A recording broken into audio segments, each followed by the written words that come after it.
నమస్తే. ప్రస్తుతం తెలంగాణలో ప్రస్తుత పరిస్థితులు ఏ విధంగా ఉన్నాయి? ప్రభుత్వం అభివృద్ధి చేస్తుందా లేదా?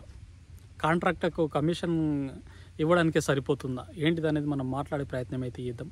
ఏదైతే Konda Surekha versus CM Revanth Reddy, Deccan Cements కంతకు గన్ను పెట్టడం, సో 100 కోట్ల ఫైన్, 78,000 కోట్లు ఎక్కడ పోయినాయి? సో ఈ విధంగా ప్రతి దాని గురించి మనం చర్చించే ప్రయత్నం అయితే చేద్దాం. యావరేజ్గా రాష్ట్ర ప్రభుత్వానికి ప్రతి నెల దాదాపు 10,000 కోట్ల ఇన్కమ్ వస్తుంది. 10,000 నుంచి 13,000 కోట్ల ఇన్కమ్ వస్తుంది. సో 2,70,000 కోట్ల అప్పు చేసింది గవర్నమెంట్ ఇంతవరకు. కాంగ్రెస్ ప్రభుత్వం ఏర్పడ్డప్పటి నుంచి ఇంతవరకు 2,70,000 కోట్ల అప్పు చేసింది. ఇన్కమ్ ఈ 2 సంవత్సరాల్లో వచ్చిన ఇన్కమ్ తీసుకుంటే దాదాపు 5 లక్షల కోట్ల ఇన్కమ్ వచ్చింది ప్రభుత్వానికి. కానీ ప్రతి నెల రాష్ట్ర ప్రభుత్వం కట్టేది 2,000 కోట్లు మాత్రమే. కేవలం 2,000 కోట్లు మాత్రమే కడుతుంది. కానీ ప్రతి నెల తెచ్చే అప్పు ఎంత తెలుసా? 10,000 కోట్లు ప్రతి నెల అప్పు తెస్తూ ఉంది. దీంట్లో ఎక్స్ట్రా హెచ్సిఈ భూములకు, ఏదో హైదరాబాద్ సెంట్రల్ యూనివర్సిటీకి సంబంధించిన ఆ భూముల విషయాల్లో ఆ భూములను తనఖా పెట్టి 10,000 కోట్లు తీసుకొచ్చింది అప్పుగా తనఖా. సో అదేవిధంగా ఆరోగ్యశ్రీ, ఫీజు రీయింబర్స్మెంట్, రైతు భరోసా గురించి మాట్లాడుకోవాలి. కాంగ్రెస్ ప్రభుత్వం వచ్చిన తర్వాత ఒకేసారి రైతు భరోసా పూర్తిగా సంపూర్ణంగా జనాలకు అందింది. అది లోకల్ బాడీ ఎలక్షన్స్ వస్తాయన్నగో ఏ విధంగానో. మొదటిసారి కాంగ్రెస్ ప్రభుత్వం 2023 నవంబర్ 13 అధికారంలోకి వచ్చినప్పుడు అదే రోజు అప్పుడున్న బీఆర్ఎస్ ప్రభుత్వం రైతు బంద్ వేయాలని చెప్పేసి అమౌంట్ అయితే పెడితే, అప్పుడున్న కాంగ్రెస్ ఎలక్షన్ కమిషన్ కంప్లైంట్ చేయడం వల్ల అమౌంట్ అయితే ఆగిపోయింది. ఆ రైతు భరోసా ఇవ్వాల్సింది. కానీ ఆ అమౌంట్ ఎక్కడ పోయింది? రైతు భరోసా ఇవ్వలే, ఎగ్గొట్టారు. ఫస్ట్ విడత రైతు భరోసా ఎగ్గొట్టారు. మరి అమౌంట్ ఎక్కడ పోయింది? కాంట్రాక్టులకు, పొంగులేటి శ్రీనివాసరెడ్డికి, వీళ్ళకే పోయింది అది. సో ఈ విధంగా ఇప్పుడు ప్రస్తుతం దాదాపు 78,000 కోట్లు కాంట్రాక్టులకు చెల్లించారు. ఏ కాంట్రాక్టులు? ఆంధ్ర కాంట్రాక్టులు, పెద్ద కాంట్రాక్టులు. దీని వెనుక ముగ్గురు హస్తం ఉంది. 78 కోట్లలో సీఎం రేవంత్ రెడ్డి గారిది, పొంగులేటి శ్రీనివాసరెడ్డి, ఫైనాన్స్ మినిస్టర్ బట్టి విక్రమార్క గారిది. ఇలా ముగ్గురికి కొనసాగే వీరికి అతి సమీపంగా ఉన్న, వీరికి దగ్గరలో ఉన్న కాంట్రాక్టర్లకి, పెద్ద కాంట్రాక్టర్లకు ఈ సొమ్ము అయితే పోతూ ఉంది. చెల్లించారు ఆల్రెడీ.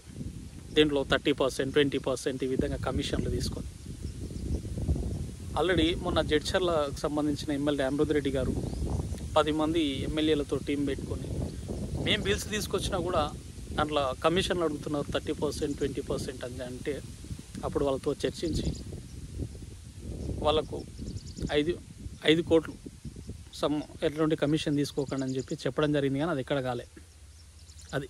సో ఇప్పుడు కొత్త కొండా సురేఖ గారిది కూడా ఈ కాంట్రాక్టర్లకు సంబంధించి, ఈ కమిషన్ల విషయానికి సంబంధించి ఈ వివాదాలు అయితే బయటకు వస్తూ ఉన్నాయి.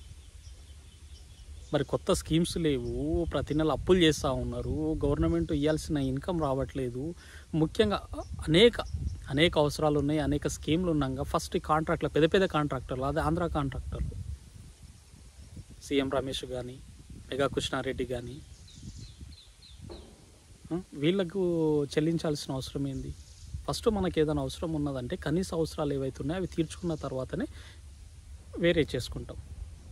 అక్కడ సెక్రటరియట్ పెచ్చులు ఊడిపోతూ ఉంటాయి, ఆ బ్రిడ్జిల పైన వాటర్ నిలబడుతూ ఉంటుంది, ఆరోగ్యశ్రీ బకాయిలు అట్లనే ఉంటాయి, ఫీజు రీయింబర్స్మెంట్ బకాయిలు అట్లనే ఉంటాయి, పిఆర్సీ అట్లనే ఉంటుంది, రిటైర్డ్ ఉద్యోగులకు చెల్లించాల్సిన 8,000 కోట్లు పెండింగ్ పైసలు అట్లనే ఉంటాయి. కానీ కాంట్రాక్టర్ల విషయంలో ఎందుకు మొగ్గు చూపుతున్నారంటే దాంట్లో కమిషన్ అనేది ఈజీగా వస్తుంది, ఎటువంటి టెన్షన్ లేకుండా, ఇబ్బంది పడకుండా. ఎక్కడ పోతున్నాయి? హెచ్సిఏ భూములు అమ్ముతూనే ఉన్నారు, మళ్ళీ అప్పులు తెస్తూనే ఉన్నారు. డబ్బులన్నీ ఎక్కడ పోతున్నాయి? ఒకసారి తెలంగాణ ప్రజలు వీటన్నిటిపైన ఆలోచించాల్సిన అవసరం ఉన్నది. మిమ్మల్ని చైతన్యపరచాల్సిన అవసరం ఉన్నది. ప్రతి ఒక్కరూ ఛానల్ని లైక్ చేయండి, షేర్ చేయండి, సబ్స్క్రైబ్ చేసేది. ఏదైతే పెద్ద పెద్ద కాంట్రాక్టర్, అది కూడా ఆంధ్ర కాంట్రాక్టర్లు, తెలంగాణ కాంట్రాక్టర్ చాలామంది ఉన్నారు. 10 లక్షలు, 20 లక్షలు, 30 లక్షలు పెట్టుకొని చేసి, కానీ వాళ్ళకి బిల్లులు వస్తున్నాయి, రావట్లేదు. ఆంధ్ర కాంట్రాక్టర్లకు మాత్రం ముందుగా వస్తున్నాయి. ఎందుకు వస్తున్నాయి అంటే తెలంగాణ కాంట్రాక్టర్లకు రిలీజ్ చేసినప్పుడు పైసలు ఇచ్చినప్పుడు దాంట్లోకి వెళ్ళి కమిషన్ అడిగితే 10 మందికి చెప్తారు. ఆంధ్ర కాంట్రాక్టర్కి ఇస్తే నోరు మూసుకొని పని చేసుకుంటారు వాళ్ళు. అందుకని చెప్పేసి ముందుగా ఆంధ్ర కాంట్రాక్టర్ పెద్ద పెద్ద కాంట్రాక్టర్లకు ఇస్తున్నారు. మొన్న ఒక బీసీ మంత్రి 6 కోట్ల బిల్లులు ఉన్నాయని చెప్పేసి సెక్రటరియేట్ నుంచి తిరిగితే లేవు, పైసలు లేవు ఇప్పుడు అని చెప్పేసి తిప్పి పంపించారు. కానీ వెంబడే ఒక ఆంధ్ర కాంట్రాక్టర్కి మరుసటి రోజే 139 కోట్లు రిలీజ్ చేశారు. అదేవిధంగా నల్గొండకు సంబంధించిన ఒక యువ ఎంపీ శ్యామల కిరణ్ కుమార్ రెడ్డి గారే అనుకుంటా, ఆయన ఒక 100 కోట్లు కావాలని చెప్పేసి ఆ బిల్లులకు సంబంధించి బిల్లులు పట్టుకొని తిరిగితే ఒక 3 కోట్లు మాత్రం రిలీజ్ చేశారు. ఇది తెలంగాణ యొక్క పరిస్థితి. దీనావస్థ ఎక్కడ పోతుంది ఏంటిది? మరి తెలంగాణ మరీ అంత గొడ్డుపోయిందంటే ఏం లేదు. మరి ఎక్కడ స్కీమ్లు అక్కడనే ఉన్నాయి, ఎక్కడ అప్పులు అక్కడనే ఉన్నాయి. కేవలం ఈ ముగ్గురు మాత్రమే, కమిషన్ల కోసం మాత్రమే. గతంలో కూడా ఆరోపణలు వచ్చినాయి, బట్టి విక్రమార్క గారికి ఇంత పర్సెంటేజ్, పొంగులేటి శ్రీనివాసరెడ్డి గారికి ఇంత పర్సెంటేజ్ అని చెప్పేసి. కానీ మనకి ఇవన్నీ కనిపిస్తలేవు. ఎవరు సొమ్ము ఎవరు వాడుకుంటున్నారు, ఎవరు తింటున్నారు, ఇదంతా మనం కట్టిన సొమ్ము ట్యాక్స్ల రూపంలో. కానీ ప్రతిదీ మన తెలంగాణ పైసా, మన చెమటోడ్చి తెలంగాణ తెచ్చుకున్నది వీళ్ళ కోసం ఎన్నిక, వీళ్ళని బతికి ఎన్నికనా? కాంట్రాక్టర్లు బతికి ఎన్నికనా? వీళ్ళు 2-3 మంత్రులు మాత్రమే బతకనికనా? ఏడున్నాయి?